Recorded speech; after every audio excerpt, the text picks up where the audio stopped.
All right, welcome everybody. Really delighted today to have Wendy Nash on as my guest.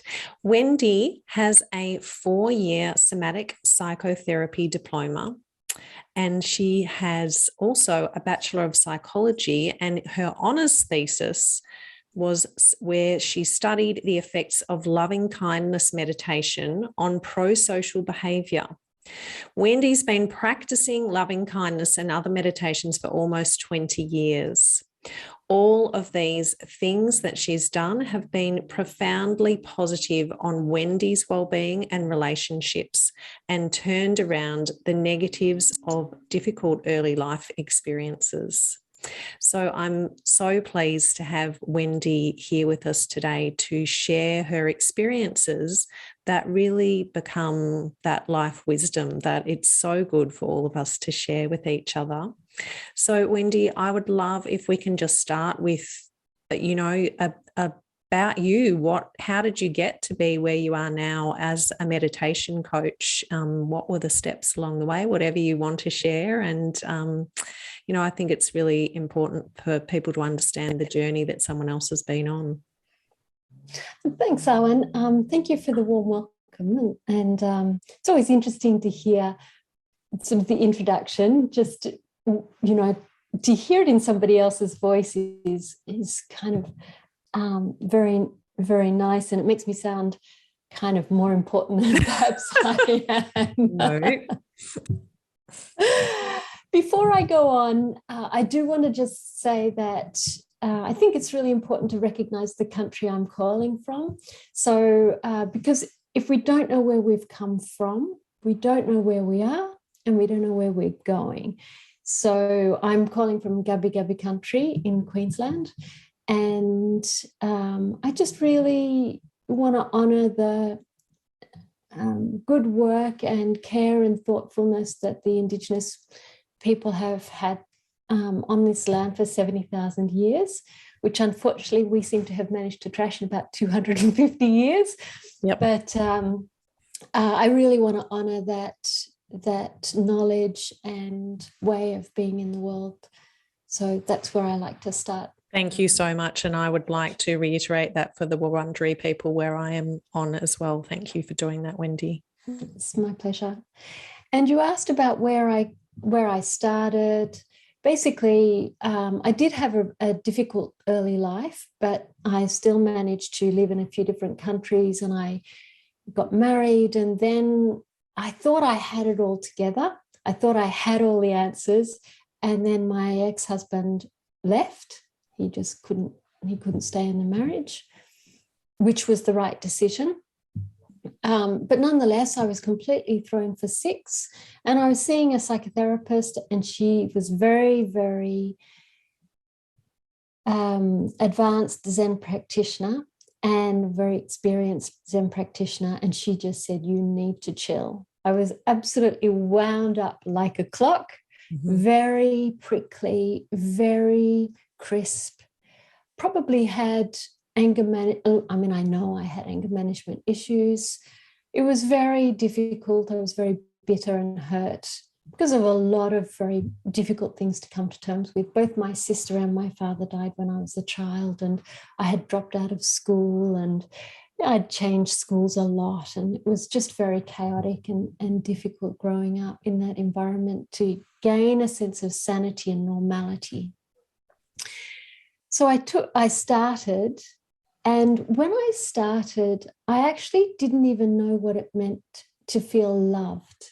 So that's actually where I had no sense of what it meant to feel loved in a family. And that doesn't mean to say that my family didn't love me. It's just that there was this gap between how I felt and what was happening around me. And it was very hard for me to see that I was loved, even though I was loved. And I couldn't experience that.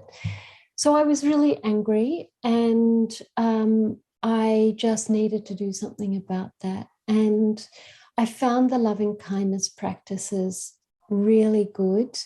There's a sort of standard practice that people have where you start reciting some phrases, and for yourself, for your good friend, for a neutral person, a difficult person, and then everybody. And I couldn't even begin to understand that. I just didn't even feel love anywhere. So I had to really think about, what does love mean? And what does it mean to wish someone well? I found that very confusing and difficult for a long time. But I kept going. So the first thing I did was I trained myself to not be angry. So whenever I wanted to speak out and be angry, I just didn't. It's like sitting on your hands if you're going to talk. You know, if I was going to say something sharp, I just didn't. And I was seeing a counselor as well. So that worked well. And then I came across a book about 2014-15 called Awakening Through Love by John McCransky. And he had this exercise where I had to go back into my childhood and look for any instances where somebody had been kind to me. So it might have been a relationship which generally was not good. So maybe one of my siblings.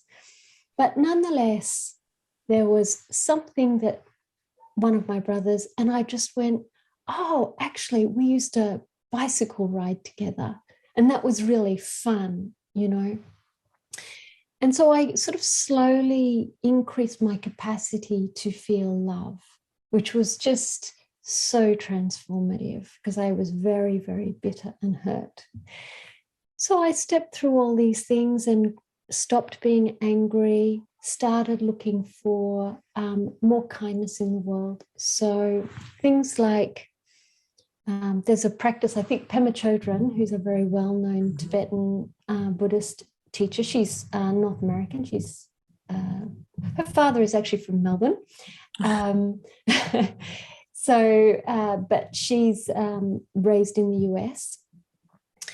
And she called it cheerfulness practice, but I think it probably has another name. And basically, you just go through your day and you look for any acts of kindness or pleasantness in your day. So slightly different from the gratefulness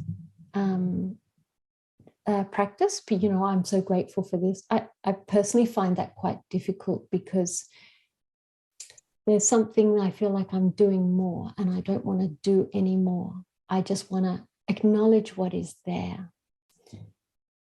So I found this practice, and I just go back to the previous day, so this time yesterday, and I think, well, what was happening this time yesterday? And I was actually doing another interview, and I had a really lovely host, and he was really, like you, warm and welcoming and asking very thoughtful questions.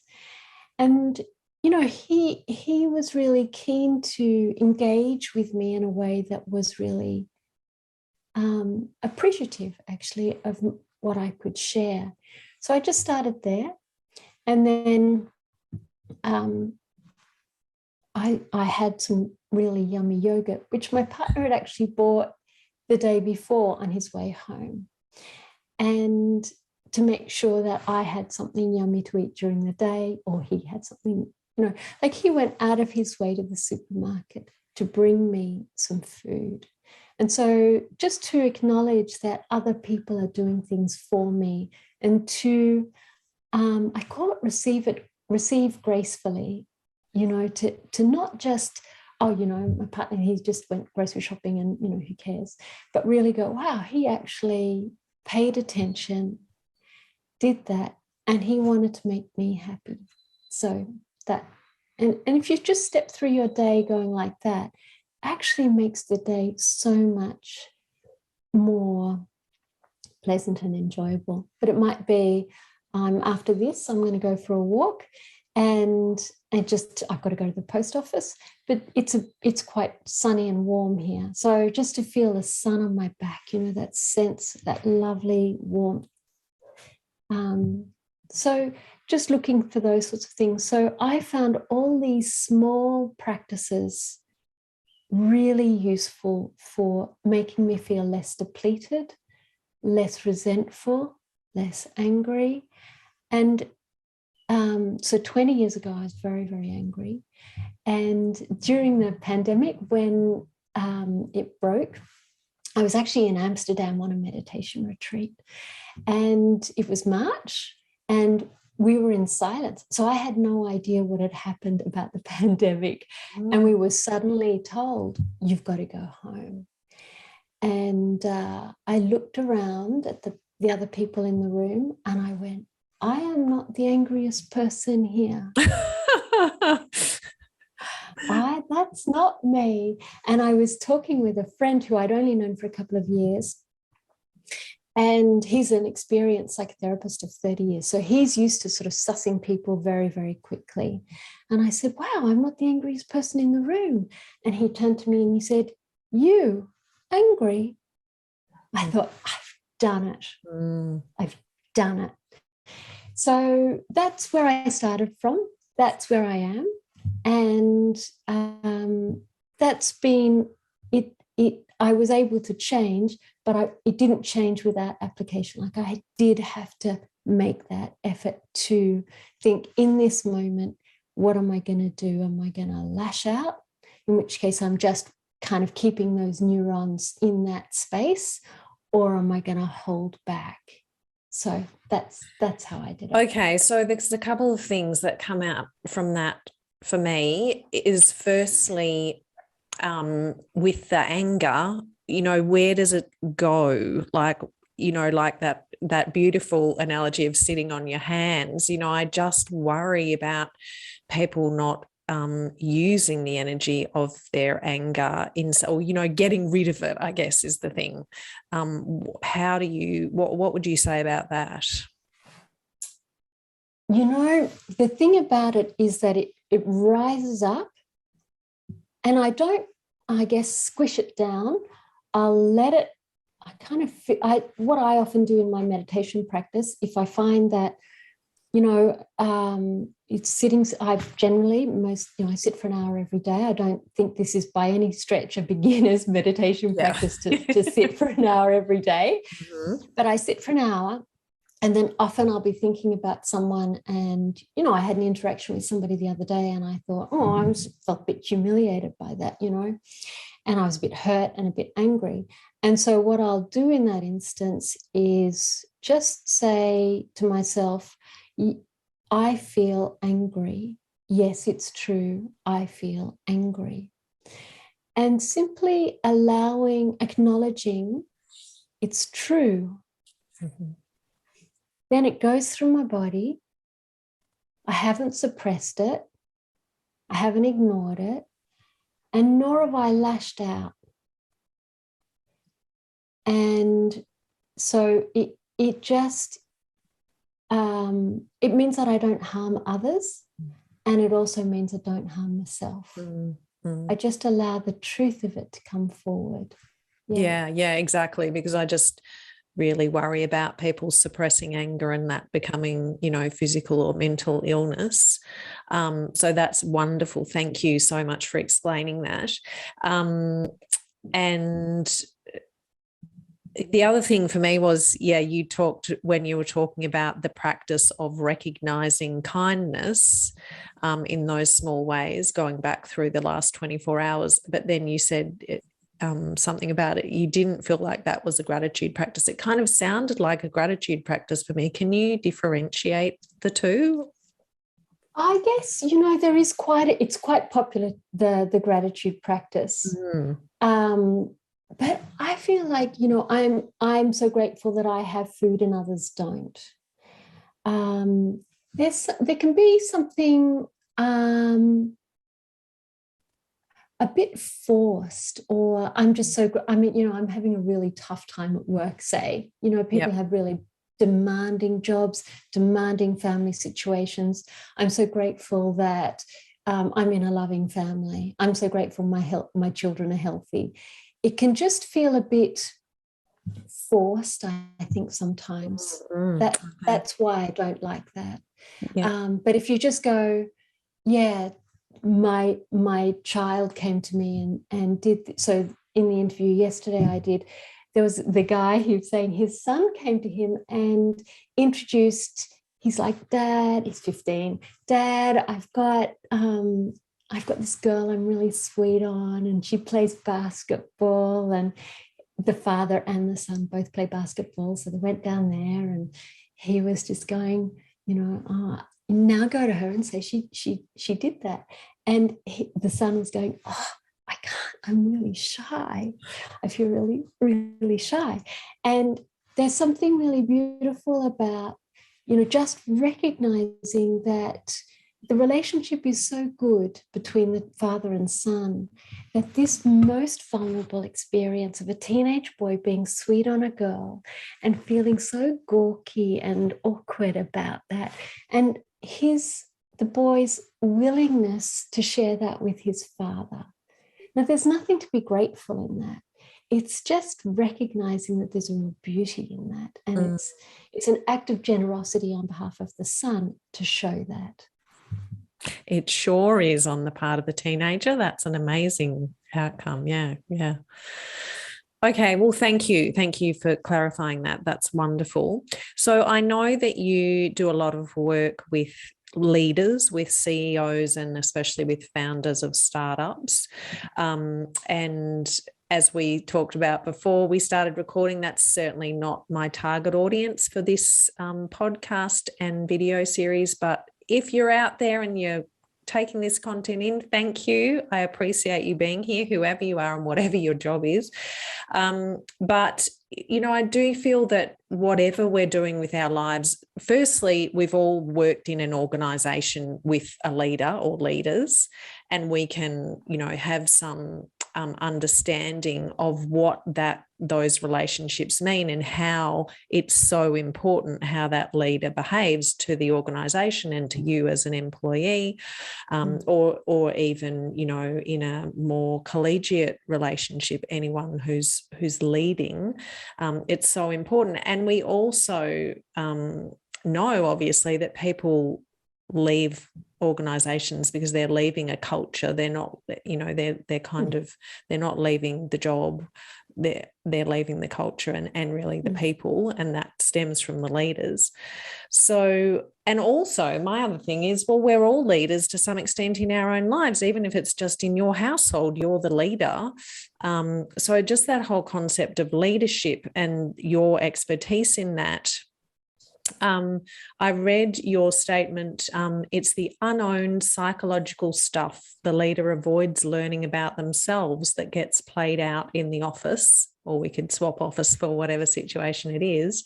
Sure. I'd just love to hear some more from you about that.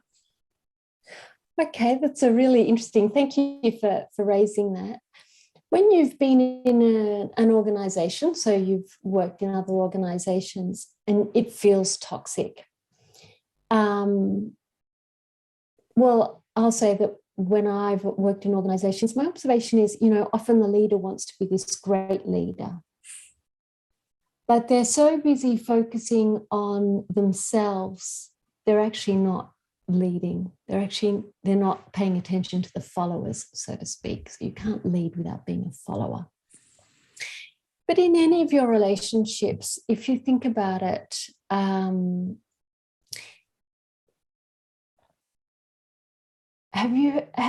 guess it's the situation where I thought I was providing good information, I was clear, I have an identity that I'm a good communicator because I talk a lot. But it turns out I'm not very good at listening. I'm just using this as an example because I know somebody who says, well, I'm a good communicator because actually she just likes to talk a lot. She's very opinionated. And she's actually a terrible communicator. And it has real negative consequences on her behavior, on the people around her. So, for instance, actually, that's a very common one where people feel that they have a particular identity as maybe being generous. And there is a saying which says that people are the opposite of who they say they are. And so my sense of say you have an I don't know if this is true, have an identity about being generous. And what it is doing is it's noticing when you do that, when you are generous, but it's not noticing all the times when you're stingy. So likewise, I'm a good communicator is saying, well, these are all the times that I'm talking and I'm giving information, but it's not talking about the times when that particular person speaks very harshly and has terrible relationships. Actually, they're all, the one common denominator in all your relationships is you. Mm-hmm. And so, that's how it is. So I'm not sure I'm being very clear here, but basically, so for me, I have an identity that I'm a very angry person. And then people say, oh, you're so warm and friendly and open. But because 20 years ago, I was a really angry person, I still see myself quite a lot like that. And so I'm always thinking, oh, I was a bit angry there. I shouldn't be like that. And so I still think of myself as being very angry, even though most people don't see me in that way. So what I would say is, whatever you identify yourself as, you might identify yourself as a good person. Therefore, you don't see where you're a bad person. If you identify yourself as a bad person, you don't see where you are a good person because the identity is very stuck there. So what I would say is, before you had a career in something, you kind of had a corporate life, I think, didn't you? Yes, I did. Yeah. Yeah. And so you saw yourself in a particular light. And then something happened and you started to realize, actually, I'm not who I thought I was. And so when you're in that corporate life, did you start to see that people weren't reacting in the way that you had hoped because you saw yourself as having a particular trait or quality, and they weren't seeing that at all? They were seeing something very, very different. Yeah, absolutely. And even more, I mean, I would say for me, it was more, my kind of midlife crisis was more around personal life stuff and seeing myself as a wife and a homemaker and as well as obviously I had a job, but, and that I was really good at all of that, but that then my marriage broke down. So clearly there were things that I was not good at that I wasn't recognizing. And so I think you're saying, so even just on the most basic level, someone who thinks they're a good leader is not paying attention to all the ways in which they're not a good leader. That's right. Yeah. And that's the same in the family. Yeah. I'm a good wife. I'm a good mother. Yeah. Why do my children hate me? I'm a good mother, and you may have teenage boys, in which case I think that's normal. I have an acquaintance and she's going, my son is saying these horrible, horrible things to me. It's so unbearable. And she's a meditator. She's used to this. And she, it's just hard at certain phases. There's no two ways about that. Yeah. Yeah, but she also has to recognize maybe she's not so good at sometimes at saying she is a bit harsh or she is perhaps not as thoughtful as she could be. Yeah. Thank you for that. So relationships, we've already spoken a bit about them because they're key to everything. And I mean, I think, pretty common knowledge is that the key to making your relationships a place where you can grow and develop and thrive is communication. And I know that you've got a lot of skill in the area of communication and teaching people about communicating well as well. Can you, I just would love, because you have that skill, I would love to just get, and I know it's a big topic, but I'd love to get your, kind of a basic 101, any tips you can share with people about communication that might help them in their day-to-day lives. Sure. I think it's not nearly as complicated as we think. That's what I would say. Like, we have an idea, I'm not a good communicator. Or we have an idea, I'm a good communicator, and both of those are incorrect, because sometimes we're good at it and sometimes we're not. What I would say is that communication is more about listening than it is about speaking. But we need to, it's actually a lot about question syntax. So if you want to get an answer that is useful, meaningful, thoughtful, you've got to structure your sentences with the correct syntax. So say, for instance, someone comes to you and says, I'm having a really bad day. Instead of going into the mode of, well, have you slept properly? Have you eaten properly? Or, well, what happened? Or something like that. Maybe what happened, but that has a slightly hard edge to it. But maybe something like, so tell me more about what happened today. That opener, tell me more about, really starts to open it out. It's a very loose, general question, and it's a very good question to begin a conversation. And the way you start a conversation is the way you end a conversation. So if you start with, well, what did you do today then? If you had, like, why didn't you fix it? Whatever. A harsh startup, this is John Gottman, the Gottman Institute. This is their thing. If you start harshly, you end harshly. Someone slams the door. But if you start with, so tell me more about what's going on for you or what happened in the day, that really gives a lot more possibility for curiosity. And then I would say that always ask a question which begins with what or how. What were the specific interactions that you had that made you feel X, Y, Z?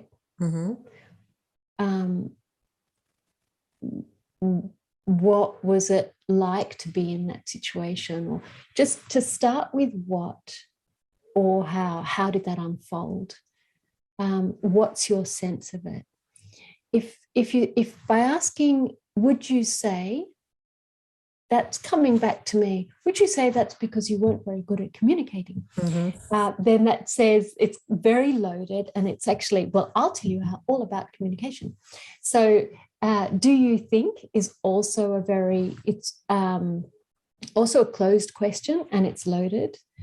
And another one is to ask is or are. So don't start a question with is or are. Is that because you did X, Y, Z? Are you saying this happened?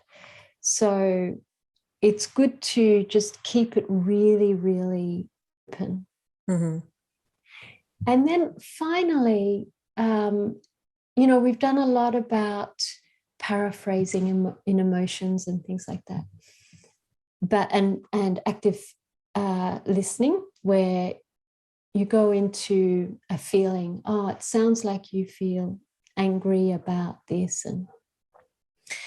But I find in a workplace that's not appropriate.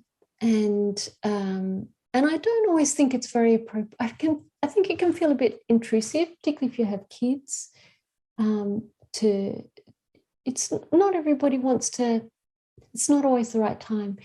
But what I found is this question, and it's a book. I got it out of a book by Lawrence Allison and Emily Allison called Rapport. They do criminal interviews and social services interviews. And what they use is, it sounds like you care about. So in your interview so far, what I've heard is that it sounds like you really care about providing useful hints and tips for your listeners. You want the audience to feel that they're included and accepted, and that even if you have it in, if you have something that is relevant to the workplace, that you take it into your home life and vice versa. So I can hear that there's a lot of thoughtfulness and experience and openness in your interviews. But so just starting with, what I hear you care about. And then the person just feels really deeply heard. It's very interesting. I thought that was, that one sentence was one of the most useful. I guess it is a question, because it says, what I hear you care about is this. And then the silent, is that true, is sitting there, and the person has the capacity to come out. But really, it's as simple as that.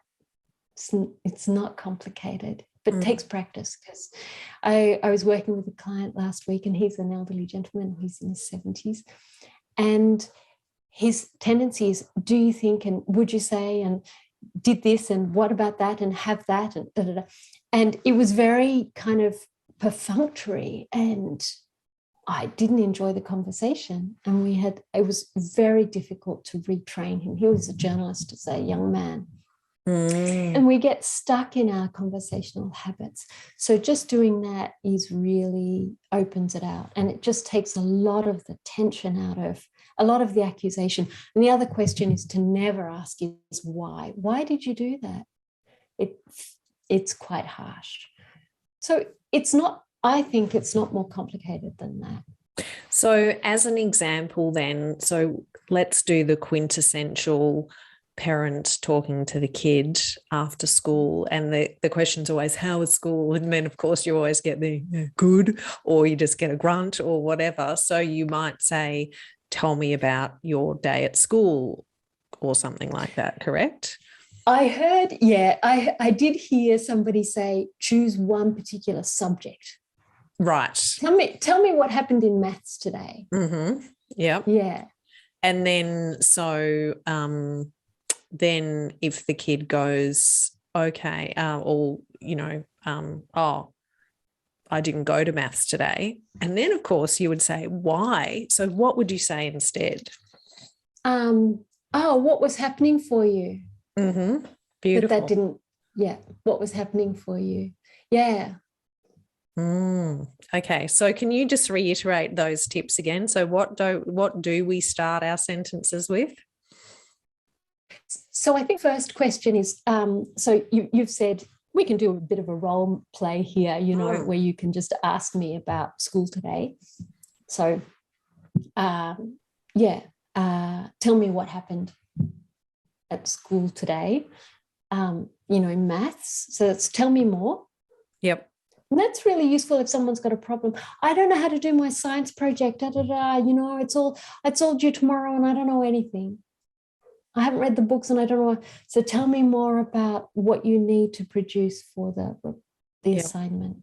Tell me more. Yep. And such an opener, it's such an inviter. A question that starts with what? A question that starts with how? What exactly do you need to do? How are you going to get that information? Yep. And what I hear you care about is that you might fail. You want to do a good assignment. Yep. And not, why haven't you done it before now? What help is that?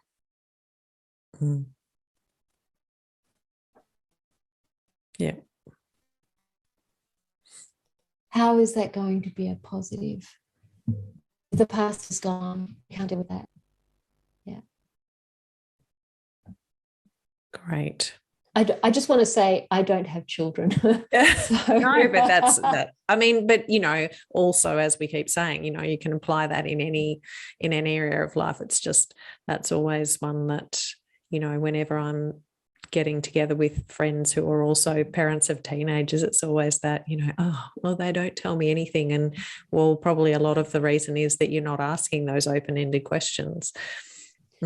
Actually, that book Rapport by Lawrence and Emily Allison, she gives a lot of examples of how to talk to your teenager, because she does a lot of social work, and she's done a lot with relationships that are very strained between the teenager and the parent. And she just says, this is how you do it. And she says, this is the kind of character you're actually speaking to. This is who you are. And these are the strengths of these styles of communication. And this is who you're talking to. And these are the strengths and weaknesses of this type of character. And she gets you to mix and match so you can target, you can be really clear about who you're speaking to so that it will satisfy their need. Yeah, great. Thank you so much. That was so valuable. Now, I did say I wanted to focus this interview on meditation, so I'd like to circle back around to that. I know you did start with talking about your first experiences with the loving kindness meditation, but I'd love, and obviously you spoke about the fact that it helped you to manage your anger, let go of your anger. What other benefits have you had, or what other, what are the reasons why people should start a meditation practice, I guess, is really what I'm wanting to get at. Yeah, I think it's really beneficial for most people. I'm always a bit cautious that it is the panacea for everything.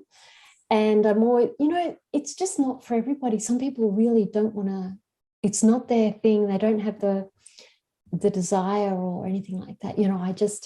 It's not for everybody. So I think if somebody has a yearning to do it, then, that's that. What was the next part of the question? Oh, well, just, yeah, why would someone start a meditation practice? So it starts to give you some options. So because I was meditating, I had a choice about, when I interacted with someone, whether to lash out, whether to walk away, or whether to hold it. And so it gives, I think that's what I like the most about it, is that it gives you just more options about how you want to respond in any moment. And how does it do that? Yeah, so what happens is that you get, how would I explain that? What happened, I have a sort of a cheat question. I've got this is what I do. This is a major part of my practice. But you can do this if you're walking, going for a walk, or going for a run, or cleaning the house. It's a really good question. If you have a problem that you've got, like an interaction which is difficult, or you're trying to solve an issue with work, or you've got a project you're working on, is just to bring that to mind and then say, what am I not seeing about this? Just to ask yourself, what am I not seeing about this? And then just go about the run or the cleaning or whatever it is, and the answer will arise. And often there's something about, if I'm identifying very strongly with a particular position, then it's very hard to see what else is going on. And I can't almost hear my own voice because I've got some really strong opinion about it. So there's something about owning an emotion that often arises in meditation, which means that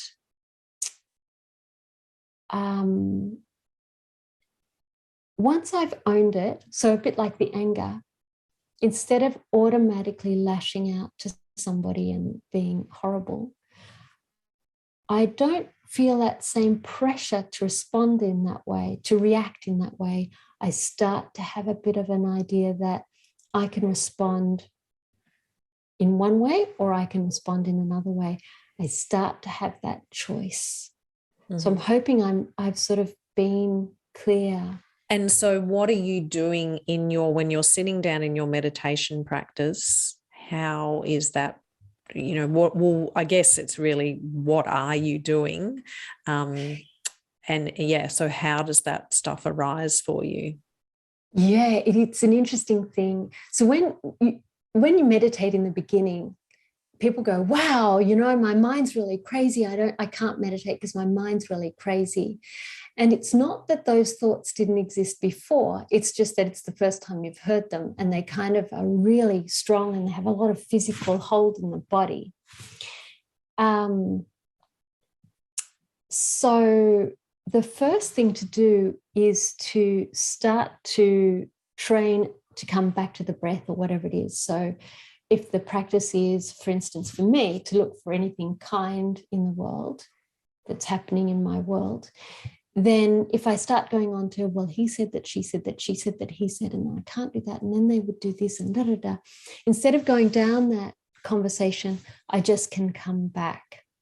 I start to train my mind that actually this is not something I have to attend to in this moment. Mm-hmm. I actually start to have a choice. And it does take a long time. It's quite hard to explain how that is. But it's taken me a long, long time to be able to see the wisdom of that practice of going, because I always want to solve every problem, and then you're never going to solve all the problems. That's where I've got to now. Mm. And actually about that whirring mind, my observation about the whirring mind is that often it's about a relationship that feels doubtful in some way. We don't feel properly connected to that person. And there can often be some disappointment in there. And there's often an emotion. So if you have like something, and I walked down the street this way, and then that guy, he looked at me really funny, and then there was that really other scary time in my life, and then, oh my God, when I was in Paris and something like that happened, and it seems like that's one story, but there's 4 different stories in there. There is a common emotion to all that. So often in those big, where I go off into the galaxy where I've suddenly ended up, who knows where, often at that point, where as soon as I've realized I'm far away, I go, what is the common emotion to all these thoughts? And then I just come back to whatever practice it is that I'm doing. Yep. And that, by looking at the common emotion, and then I go, I feel afraid. Yes, it's true, I feel afraid. Then I own it. Then the story abates. Then I've integrated the emotion. Then next time I start to think about, well, I'm walking down the street, whatever, or I feel a bit afraid, I start to feel I have a bit more choice about it, because I don't feel so physically pulled by it or something. Yeah, triggered by it. Yeah. Mm. And when you say that you're saying to yourself, I feel angry, yes, it's true, I feel angry, is it important to be saying that out loud, or that's not necessary? It can just be, yep, okay. Just internally is fine. Mm-hmm. It's just, it's really just, its sole purpose is for each person to integrate the emotions that remain, I guess, slightly alien to oneself. Mm. That's what I would say.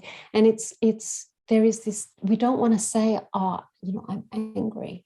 We don't want to own it. And that's actually what's being enacted. It's because there's a part of the mind which is saying you need to attend to this. And there's another part of the mind which says, but I'm not like that. Only horrible people are like that. Mm-hmm. I'm a good person. And so it's sort of joining up those 2 worlds together, I guess. That's the way that I would put it. Yeah. Yeah. Okay. All right. Yes. And so you have spoken a bit about, you know, that you can even do these kinds of practices while you're going for a walk or doing whatever. Because the thing people always say is, you know, I've already got, you know, a list a mile long of things I have to do, and meditation is just one other thing to fit in. So, I mean, is that your key tip around that, is to try and bring in some of those practices while you're just doing something else? Yeah, so I'm a great believer that meditation shouldn't take any more time out of your day. I think people are, I mean, if you're going to a meditation center or something like that, and you're really, that's a different cohort, a different need. There's something else going on. And I do think sitting in a group is really beneficial, but with a pandemic, that's not always possible. With kids, family, commitments, it's just not always possible. And sometimes we're too knackered to go, you know, we don't have the means, it's out at night and we don't want to be out in the dark, we don't have a car, something like that. So I definitely don't think that's the case. There are, because of the pandemic, a lot of online groups now, so that's always possible. But basically, there's a ton of meditation practices which give you a sense of kind of coming back to where you are in this moment. So things like, as you walk towards the car, just noticing what is happening in the feet. That's one. You know, if you're wearing high heels, what is it like to kind of walk on high heels, and what is happening in the body in that experience? Sharon Salzberg, who's a very well-known meditation teacher on loving kindness, she says, as you touch the steering wheel or the key or whatever it is when you're starting the car, actually probably people don't have keys anymore that they turn in their cars. I've seen there are keys. I don't have a car, but I've seen there are cars which don't have keys anymore. Yeah. And so as you sit down and touch, just notice the sensation of the steering wheel on your hand and the muscles that you're using. And no one is so busy they can't take 3 seconds to do that. So that's another one. One of my favorites, which I think is really good for people who are completely frantic and you've got cleaning to do and you've got this to do and everything else, is around the house, there's a really good meditation practice called Leave No Trace. So if you make a cup of tea, instead of when you finish that cup of tea, you just put it on the sideboard, you wash it up, you put it on the sideboard, you get the tea towel, you dry it up, you put it in the cupboard. And then you're not left with a pile of dishes. And so that's a really good one as an initial. And what that does is it also trains your mind to hear into any resentment. Why am I doing this? Well, I don't want to clean up and I'm too busy. And you can hear all that. And then it's like, I feel very resentful. Yeah, it's true. I feel very resentful. And that starts to ease that. And then I started with just doing the dishes like that. And then after brushing the teeth, wiping down the basin, going to the toilet, using, just wiping down everything. After the shower, wiping down the shower so that it's clean, and then you don't get the mold build up. And if you just do that every time you do something, when it comes to the weekend or the house is always in a pretty good state of how it is. And then you don't get to the weekend and think, I've now got to spend 2 hours cleaning the house with gritted teeth. I am so grateful for my house. It's most of it's done. So that's another one which I find really good. I do think that you can, if you sit in bed and just put your phone on airplane mode and set a timer for 60 seconds, just to feel the sensations of the breath. That's that. And the other thing that I would say is also that when you in those thoughts where it all goes, and he said that, she said that, she said that, he said, and you start going, and then I walk down the street and that it's actually in this moment that those memories and thoughts are arising. So often, I had a client the other day who was saying that my meditations, I'm striving, and I'm remembering all these fearful arguments, and I was really afraid and this thing. And it's like, are you in a time where you're fighting a lot? Do you feel afraid now? Do you feel angry now? And he said, yes. So all those memories were just reminding him of earlier times when he felt like what he felt now. And simply by acknowledging, I feel afraid, I feel angry, I feel frustrated, that then stops all those past memories kind of coming back. So I hope I've answered the question. Beautiful. And for people who do want to, sit down and have some meditation time separate to everything else, firstly, how often and how long would you recommend for someone starting? And then secondly, do you recommend particular apps? Because I know there's 1,000,001 meditation apps out there. Personally, I love Insight Timer, but I'd love to get your take on just how, if somebody does want to, have a set practice, how they go about that to start with. I think when you're starting, I think the apps are really useful because the mind is very crazy and it takes a while to get the physiology of the body just down, and I think if you can manage to try to do that every day, that's great. And I always think it's really good to start with the shortest meditation possible. So just because it takes so long to get into the habit of it, it's very hard to, and I actually, first time I meditated, and this is really common. I went to a Buddhist center and I did meditation day. And then it was another 3 to 5 years before I did it again. I just wasn't ready. So I definitely don't think it's good to hurry. I think Insight Timer is really good. It can be there's a lot going on that one. So that's the only thing I would say is like, you kind of almost need to know which teacher you're going to go for in order to choose that one. But there are some really amazing teachers on that one. And some teachers that I think are very well regarded that would be useful for your audience is Kristen Neff, who's a lot about self-compassion. She does a lot on self-compassion. So I think for your audience, which is people who are super busy, I think and expecting a lot from themselves, that can be, she's really, really good. So I would recommend she's on that. Insight Timer. Yeah, I believe so. Yeah. Okay. And if she's not, she's definitely around on just the Google internet. her. Yeah. Yep.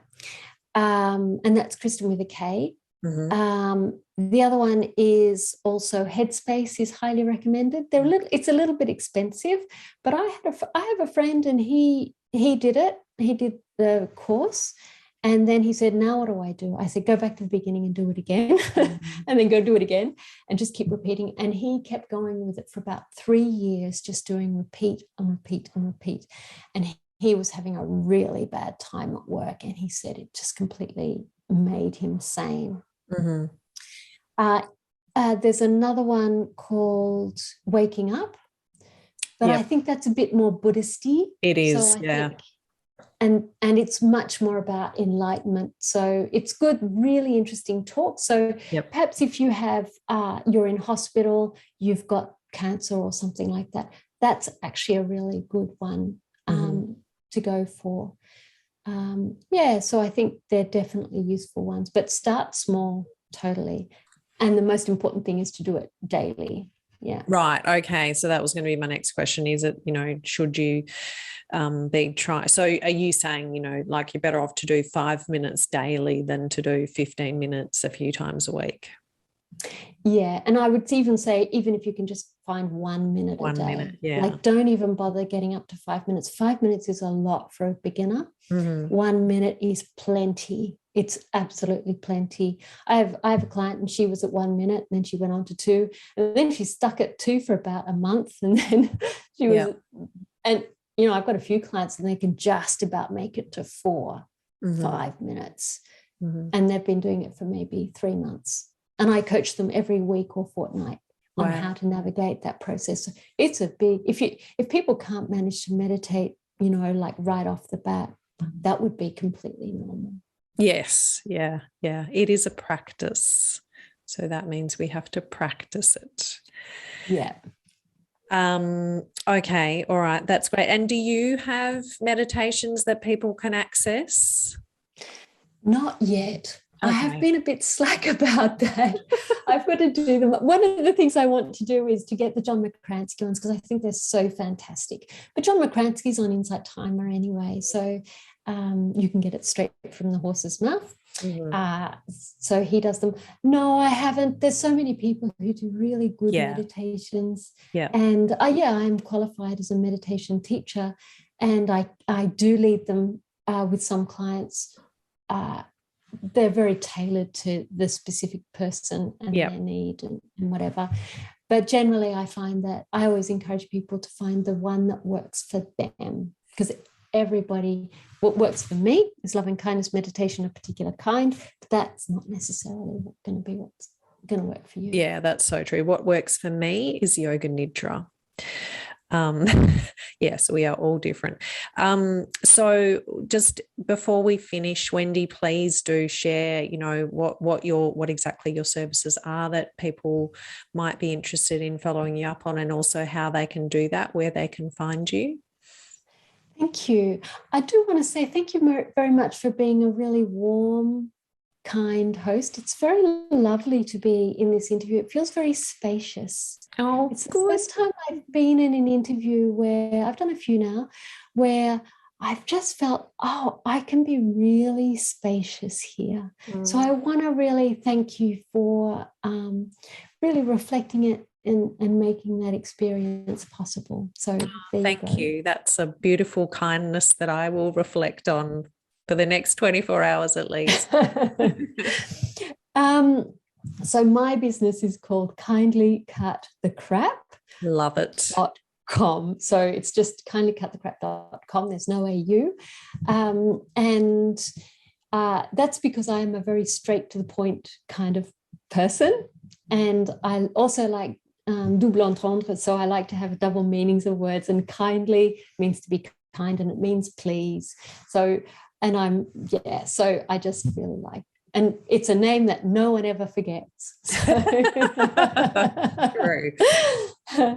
So that's it. I've got a brand new website, and the contact box wasn't working yesterday. So I do apologize if people don't have the possibility of using that. If not, you can email Wendy at kindlycutthecrap.com. That part is working. And I also have a LinkedIn account. So there you are. Okay. I keep my social media pretty low.